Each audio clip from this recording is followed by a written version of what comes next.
त्यामुळे निश्चितपणे महाराष्ट्रातला कांदा उत्पादक शेतकरी आणि विशेषतः नाशिक, नगर, पुणे हे जे आता आपलं कांद्याचं हब आहे, या भागातला जो शेतकरी आहे आणि अर्थातच तद्वत व्यापारी आहे, या सगळ्यांना याचा मोठा फायदा होणार आहे। आणि म्हणून ही मागणी केंद्र सरकारने मान्य केल्याबद्दल माननीय देशाचे पंतप्रधान नरेंद्र मोदीजी,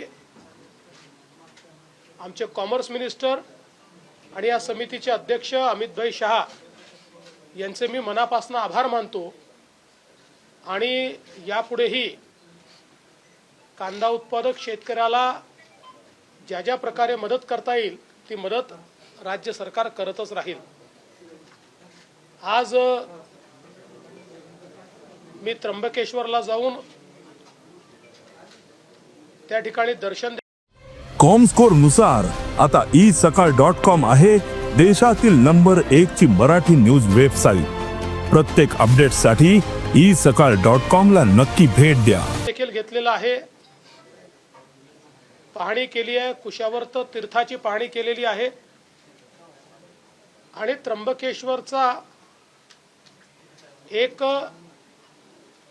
विकास आराखडा, ज्याला अलीकडच्या भाषेत कॉरिडॉर म्हणतात, तो आराखडा प्रशासनाने तयार केला। त्याचं प्रेझेंटेशन मी घेतलेलं आहे। सन्माननीय दोन्ही मंत्री महोदय आणि आमदार देखील त्याला उपस्थित होते। सिंहस्थ कुंभमेळ्याच्या निमित्ताने नाशिकचा विकास आपण करतो, तसाच त्र्यंबकेश्वरचाही विकास झाला पाहिजे, कारण त्र्यंबकेश्वर हे आपल्या ज्योतिर्लिंगांपैकी एक प्रमुख ज्योतिर्लिंग आहे आणि देशभरातून लोक त्या ठिकाणी येतात।